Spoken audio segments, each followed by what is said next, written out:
fil du temps, Gaël se constitue une importante collection de fossiles qu'il conserve jalousement. Aujourd'hui, il est devenu un excellent chercheur de terrain. Il a acquis dans les livres une connaissance qui lui permet de déterminer à l'avance si un site, une région, sont susceptibles de recéler des fossiles intéressants. Son rêve, comme tout paléontologue, découvrir un jour un gisement de fossiles exceptionnel. En 1996, Gaël tombe dans une bibliothèque sur un livre, vieux de plus d'un siècle, qui décrit avec une assez bonne précision un site paléontologique. Pour Gaël, une sérieuse piste à suivre. Car il trouve dans cette lecture la confirmation d'une de ses intuitions.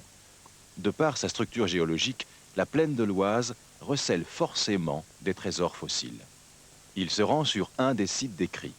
À la place de l'ancienne carrière citée dans le livre, il ne trouve qu'une prairie verdoyante et des bois. Mais il ne se décourage pas. Il continue sa recherche et quadrille des jours durant une centaine de kilomètres carrés en examinant chaque détail du sol, convaincu que son intuition est la bonne.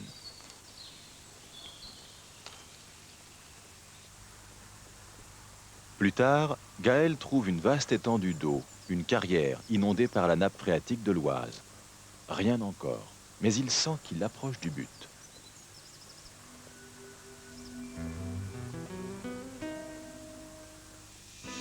Enfin, la récompense de ses années de recherche est là, sous ses pieds. À première vue, rien d'extraordinaire. Une immense étendue noirâtre, des couches de lignite, en fait du charbon fossile, qui provient de la décomposition de végétaux sur des millions d'années. Gaël se plonge dans l'examen du site, et très vite, il trouve une écaille de tortue, une dent de crocodile et un morceau d'ambre qu'il prend tout d'abord pour du plastique jaune.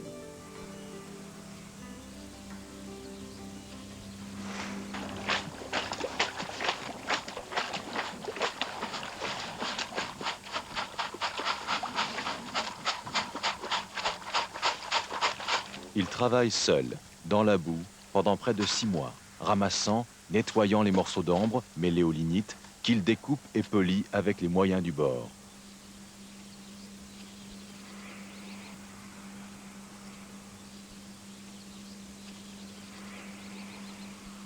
Un jour, Gaël revient sur le site pour continuer ses recherches. Panique. La carrière est inondée. Voyant l'eau monter, je me suis dit, faut que je fasse quelque chose, comme je savais que ni les propriétaires ni les carriers n'étaient réceptifs. J'ai essayé de trouver des alliés, et ces alliés, je les ai trouvés au muséum. Alors ça n'a pas été facile. Au début, il m'a fallu une trentaine de coups de fil avant que je trouve quelqu'un de réceptif. Ce soutien arrive en la personne d'André Nel, du muséum, entomologiste, c'est-à-dire spécialiste des insectes. Lorsque j'ai rencontré Gaël, j'ai commencé par ne pas le croire d'ailleurs. Il a fallu qu'il me mène sur le site. Là, on a découvert quelques morceaux d'ambre, ce qui m'a confirmé qu'effectivement, il ne me racontait pas des bêtises. Et alors à ce moment-là, il se trouvait que je cherchais de l'ambre en France. Je savais qu'il y avait eu de l'ambre signalé il y a très longtemps, il y a un siècle, sur notre territoire. J'ai tout de suite pensé qu'on avait affaire à quelque chose de tout à fait exceptionnel. Et on a commencé à faire les démarches auprès de la société Redland à l'époque pour pouvoir fouiller.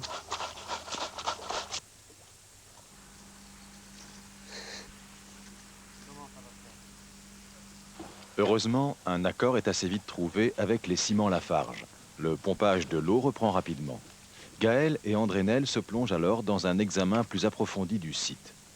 Armés de pelles et de tamis, et parfois aidés de bulldozers, les deux hommes remontent le temps, creusent dans les couches de sédiments jusqu'à 3 mètres de profondeur et extraient l'ambre qu'il faut ensuite rincer et tamiser.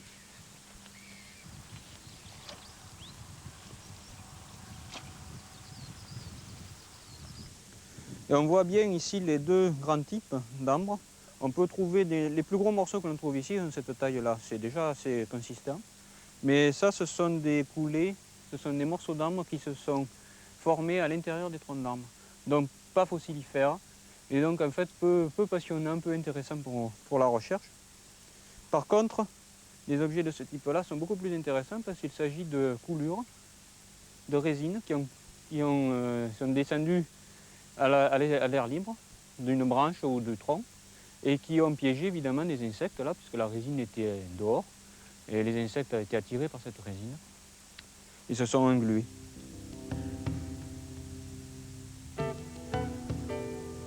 Tout proche du gisement d'ambre, Gaël vient de découvrir dans une autre partie du delta un site qui permet de confirmer les hypothèses soulevées par la découverte de l'ambre. Le bone bed, ou lit d'ossement, est comme son nom l'indique une parcelle de terrain où le fort courant du fleuve a déposé des squelettes d'animaux, crocodiles, rongeurs et autres petits mammifères. Ici, on est dans une autre partie du chenal où on ne trouve pas de l'ambre, contrairement à côté. Ici, on trouve des ossements. Ça s'explique parce que ici, le courant était plus violent et l'ambre qui est très légère n'a pas pu se déposer. Ici, ce qui s'est déposé, ce sont les choses lourdes, comme les ossements, les dents.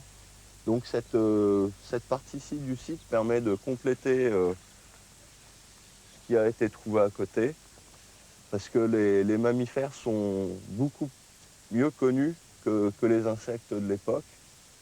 Là, c'est une jolie vertèbre. Magnifique. Il y a du requin, là. Ce sont justement ces petits os de mammifères qui ont permis de dater le site. La présence des mammifères sur Terre est en effet datée beaucoup plus précisément que celle des insectes par les paléontologues. On ne trouve le plus souvent que des fragments d'os, mais l'étude couplée de ces ossements, parfois microscopiques, avec les insectes emprisonnés dans l'ambre, permet de dater le site de façon quasi certaine. Une fois lavés, tamisés et mis en sac, Gaël rapporte les échantillons au muséum. Pour séparer facilement les morceaux d'ambre des morceaux de lignite, il les plonge dans l'eau salée. Seule l'ambre flotte. Au laboratoire, Gaël examine et trie les échantillons. Seuls ceux qui contiennent un insecte sont précieusement conservés. Mais l'ambre, à l'état brut, apparaît un peu opaque. Pour mieux observer les insectes, Gaël découpe et polit les morceaux choisis. Le but de toutes ces opérations, c'est aussi de conserver le minimum de résine autour de l'insecte fossilisé. Il s'agit d'une étape très périlleuse en raison de la fragilité de l'ambre. André Nel s'occupe de la suite des opérations. Les morceaux d'ambre, une fois dégagés de leur enveloppe de lignite, s'abîment à l'air. Ils sèchent. Il faut donc à tout prix les embaumer pour les conserver de façon parfaite en vue de leur observation future. Car l'étude de tous ces insectes, qui arrivent par milliers du site, s'étalera sur des dizaines d'années.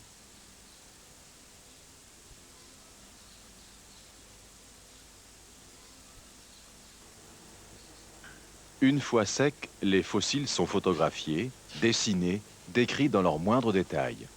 Leur analyse, qui ne fait que commencer, permettra aux paléontologues de découvrir de nouvelles espèces d'insectes, d'établir un parallèle avec des espèces plus anciennes ou au contraire avec des espèces actuelles. Alors ça c'est extraordinaire, c'est une petite guêpe qui s'est trouvée prise dans la résine fraîche donc, et qui s'est débattue, qui a été engluée complètement et qui, dans un ultime réflexe de défense, essayait donc de piquer la substance qui l'englobait. Ça, c'est très intéressant parce qu'il s'agit d'un pseudoscorpion. Et ce sont des choses très très rares dans les ambres, même les ambres d'autres âges, d'autres époques. Il y a 54 millions d'années, la vie de ces insectes s'est figée brusquement. Piégés dans la résine coulant des arbres, momifiés instantanément, certains étaient en train de s'entre-dévorer. D'autres étaient en plein accouplement. Tous nous racontent involontairement un instant de leur histoire, qui est aussi l'histoire de la vie sur Terre. Ce ne sera qu'au bout de ce long travail d'inventaire et de comparaison avec des espèces déjà connues que les paléontologues réussiront peut-être à élucider des phénomènes encore mal expliqués aujourd'hui, comme la brutale disparition des dinosaures. Dans les 300 kilos d'ambre qui ont déjà été prélevés par André Nel et Gaël, on a retrouvé 29 des 33 familles d'insectes connues de cette époque. On estime qu'il reste encore 30 tonnes d'ambre sur le site de Creil. L'analyse précise et complète des spécimens déjà récoltés ne sera sans doute pas terminée du vivant de Gaël.